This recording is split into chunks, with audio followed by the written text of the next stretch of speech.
Hacaaluun wareegameera. Wareegama Hacaaluu Hundeessaa amananii fudhachuun hedduu ulfaataa ta'us qeerroon goota isaanii kanaaf simannaa gootaa taasisaa jiru. Reenfi artist Hacaaluu Hundeessaa yeroo ammaa hospitaala Phaawulos ba'uu irratti argama. Gara magaalaa Ambootti akka geeffamuudha odeeffannoon qabnu kan mul'isu. Sirni awwaalcha isaatis magaalaa Ambootti akka raawwatamuudha odeeffannoon qabnu kan mul'isu. Hacaaluun goota Oromoof lubbuu isaa kenne. Goota Oromoo dhugaa Oromoof lubbuu isaa kenne. Goota Oromoo haqa Oromoof lubbuu isaa kenne. Hacaaluu Hundeessaa. Hacaaluu Hundeessaa qeerroon simannaa gootaa taasisaa jiru reenfa Hacaaluutiif.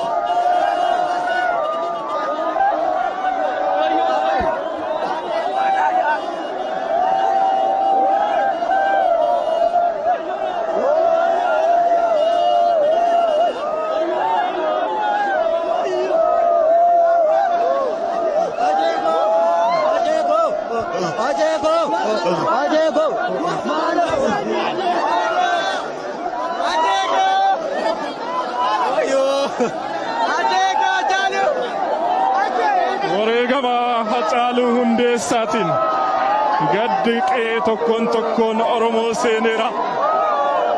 Oromoon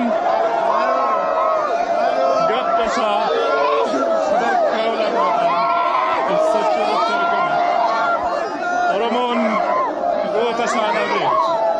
Goonni Oromoo artist Hacaaluu Hundeessaa reenfi isaa yeroo ammaa hospitaala Phaawulos ba'uu irratti kan argamu.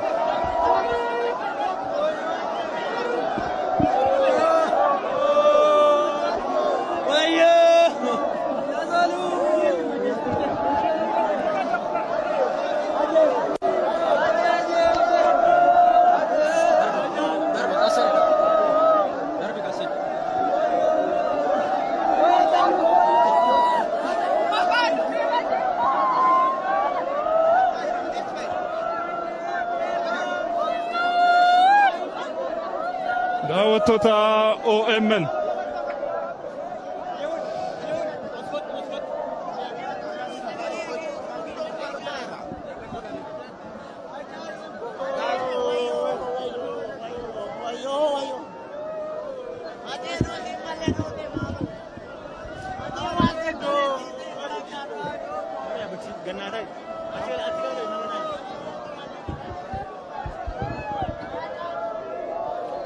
daawwattoota Oromiyaa Miidiyaa Neetwoork Oromoon reenfa ilma isaa reenfa goota isaa gootummaadhaan simateera.